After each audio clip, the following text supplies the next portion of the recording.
Alright, on to chapter 10. The last chapter was heavy. Moving on, here we are with our vocabulary for the day. Look over that, pause it, and when you're ready to roll, you're ready to roll. Alright, chapter 10. I walked down the hall in a daze. Dally had taken the car and I started the long walk home in a stupor. Johnny was dead. But he wasn't. That still body back in the hospital wasn't Johnny. Johnny was somewhere else, maybe asleep in the lot, or playing the pinball machine in the bowling alley, or sitting on the back steps of the church in Wintersville. I'd go home and walk by the lot, and Johnny would be sitting on the curb smoking a cigarette. Maybe we'd lie on our backs and watch the stars. He isn't dead, I said to myself. He isn't dead. And this time my dreaming worked. I convinced myself that he wasn't dead. I must have wandered around for hours, sometimes even out into the street, getting honked at and cussed out. I might have stumbled around all night except for a man who asked me if I wanted to ride. Huh? Oh, yeah, I guess so, I said. I got in. The man, who was in his mid-20s, looked at me. Are you all right, kid? You look like you've been in a fight. I have been. A rumble. I'm okay. Johnny is not dead, I told myself, and I believed it. Hate to tell you this, kiddo, the guy said dryly, but you're bleeding all over my car seats. I blinked. I am? Your head. I reached up to scratch the side of my head where it had been itching for a while. When I looked at my hand, it was smeared with blood. Mister, I'm sorry, I said, dumbfounded. Don't worry about it. This wreck's been through worse. What's your address? I'm not about to dump a hurt kid out on the streets this time of night. I told him. He drove me to my house and I got out. Thanks a lot. What was left of our gang was in the living room. Steve was stretched out on the sofa, his shirt unbuttoned and his side bandaged. His eyes were closed, but when the door shut behind me, he opened them. And I suddenly wondered if my own eyes looked as feverish and bewildered as his. Soda had a wide cut on his lip and a bruise across his cheek. There was a Band-Aid over Darius' forehead, and he had a black eye. One side of Two-Bit's face was taped up. I found out later he had 4 stitches in his cheek and 7 in his hand where he'd busted his knuckles open over Asocia's head. They were lounging around, reading the paper and smoking. Where's the party? I thought dully. Weren't Soda and Steve planning a party after the rumble? They all looked up when I walked in. Derry leaped to his feet. Where have you been? Oh, let's don't start that again, I thought. He stopped suddenly. Ponyboy, what's the matter? I looked at all of them, a little frightened. Johnny, he's dead. My voice sounded strange even to me. But he's not dead, the voice in my head said. We told him about beating the Sochas. I don't know. He just died. He told me to stay gold, I remember. What was he talking about? There was a stricken silence. I don't think any of us had realized how bad off Johnny really had been. Soda made a funny noise and looked like he was going to start crying. Two-Bit's eyes were clenched, and his closed, and his teeth were clenched, and I suddenly remembered Dally. Dally pounded on the wall.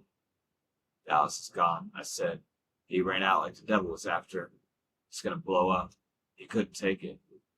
How can I take it, I wondered. Dally's tougher than I am. Why can I take it when Dally can't? And then I knew. Johnny was the only thing Dally loved. And now Johnny was gone. So we finally broke. Two-Bit spoke everyone's feelings.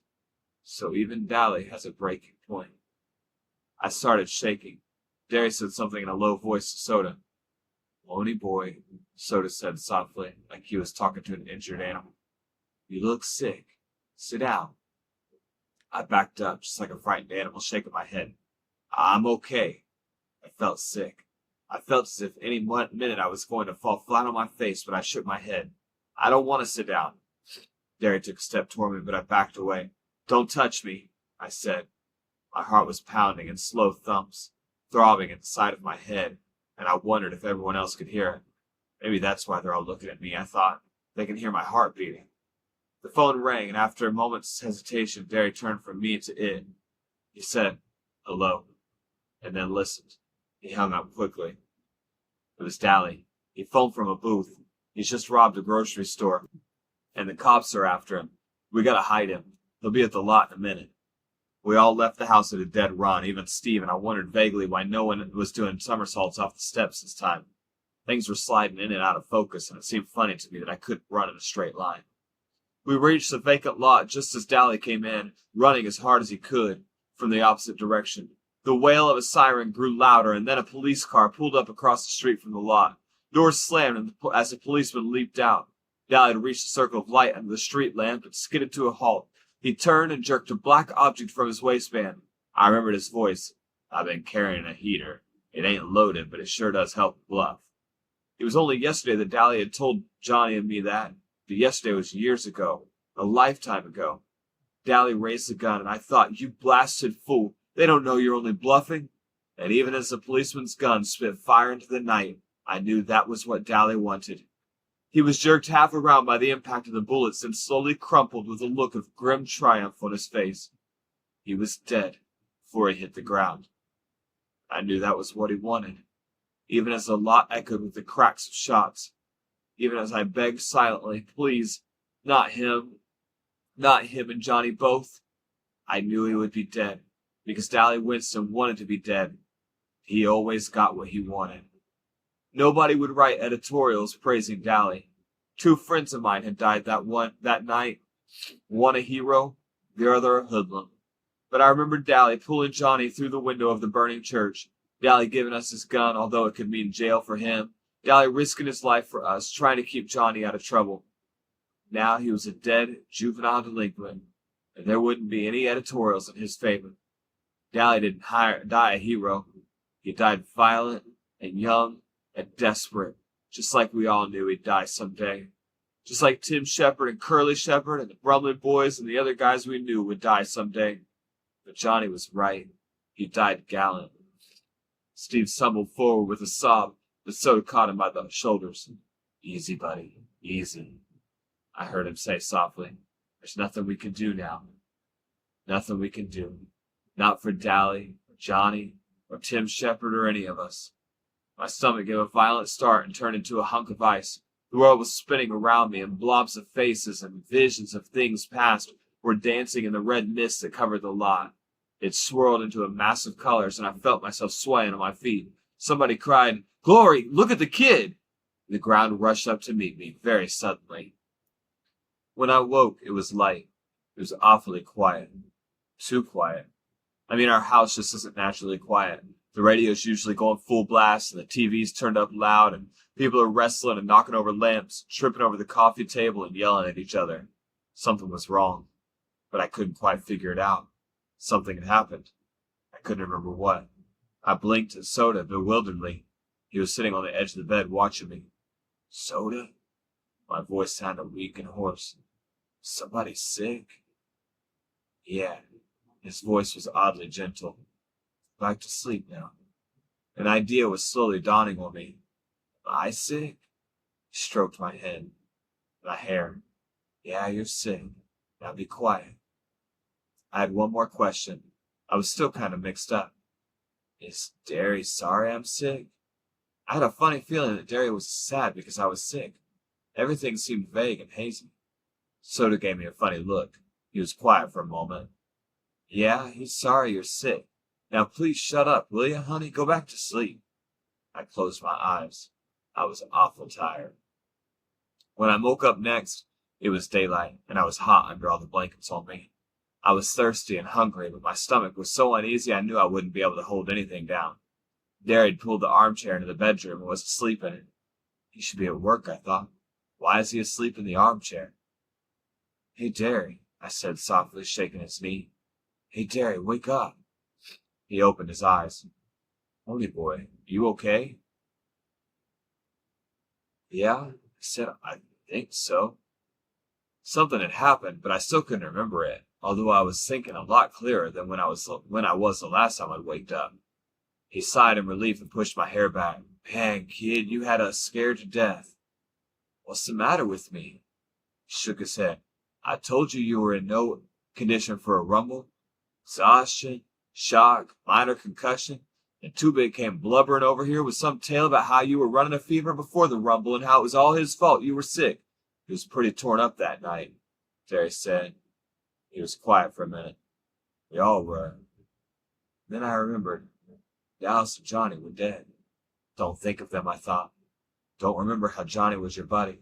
Don't remember that he didn't want to die. Don't think of Dally breaking up in the hospital, crumpling under the streetlight. Try to think that Johnny's better off now. Try to remember that Dally would have ended up like that sooner or later. Best of all, don't think. Blank your mind. Don't remember. Don't remember. Where did I get a concussion? I said. My head itched, but I couldn't scratch it for the bandage. How long have I been asleep? You got a concussion from getting kicked in the head. Soda saw it.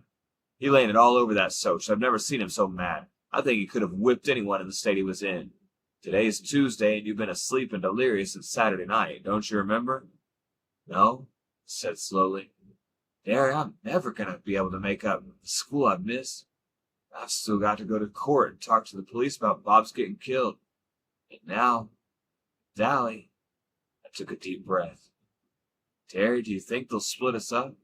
Put me in a home or something? He was silent. I don't know, baby. I just don't know. I stared at the ceiling. What would it be like, I wondered, staring at a different ceiling? What would it be like in a different bed, in a different room? There was a hard, painful lump in my throat that I couldn't swallow. Don't you even remember being in the hospital? Derry asked. He was trying to change the subject. I shook my head. I don't remember. He kept asking for me and Soda, sometimes for Mom and Dad too. Mostly for Soda. Something in his tone of voice made me look at him. Mostly for Soda. Did I ask for Derry at all? Or was he just saying that? Derry. I didn't know quite what I wanted to say, but I had a sick feeling that maybe I hadn't called for him while I was delirious. Maybe I'd only wanted Soda Pop to be with me. What all had I said while I was sick? I couldn't remember. I didn't want to remember. Johnny left you his copy of Gone with the Wind. Told the nurse he wanted you to have it. I looked at the paperback lying on the table. I didn't want to finish it. I'd never get past the part where the Southern gentleman goes riding in to sure death because they are gallant. Southern gentleman with big black eyes and blue jeans and t-shirts. Southern gentleman crumpling under streetlights. Don't remember. Don't try to decide which one died gallant. Don't remember. Where's Soda? I asked. And I kicked myself. Why couldn't I talk to Derry, you idiot? I said to myself. Why do you feel uncomfortable talking to Derry? Asleep, I hope. I thought he was gonna go to sleep shaving this morning, cut his throat. I had to push him to bed. He was out like a light in a second. Derry's hopes that Soda was asleep were immediately ruined because he came running in, clad only in a pair of blue jeans. Hey, pony boy! He yelped, leaped for me, but Derry caught him. No rough stuff, little buddy.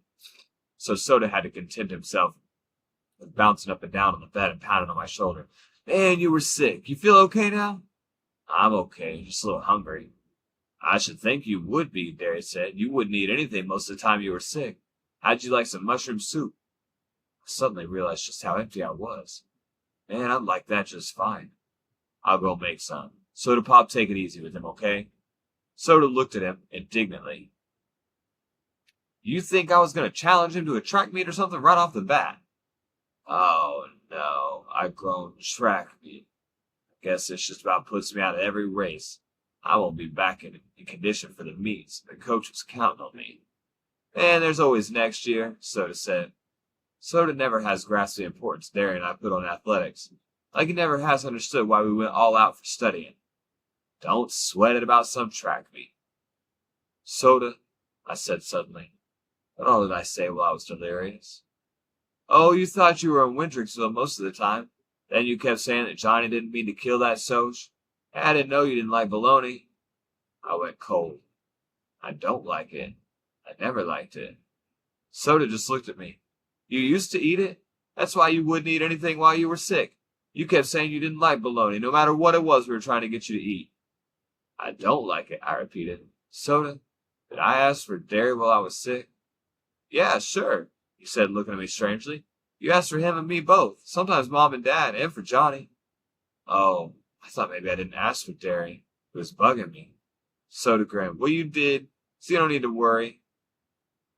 We stayed with you so much that the doctor told us we were going to end up in the hospital ourselves if we didn't get some sleep. But we didn't get any anyway. I took a good look at him. He looked completely worn out. There were circles under his eyes, and he had a tense, tired look to him. Yet his dark eyes were still laughing and carefree and reckless. "You look beat," I said frankly. "I bet you ain't had 3 hours sleep since Saturday night." He grinned but didn't deny it. "Scoot over." He crawled over me and flopped down, and before Derry came back in with the soup, we were both asleep. All right, let's look at today's activity. This is over mood and tone. So, after your teacher has explained to you about what mood and tone are, go through the chapter and identify what that mood and tone is for this chapter. And then how does the author create these feelings for you as you're reading it? All right, so that's what we got for today. We're going to head on to chapter 11 next. Have a good one.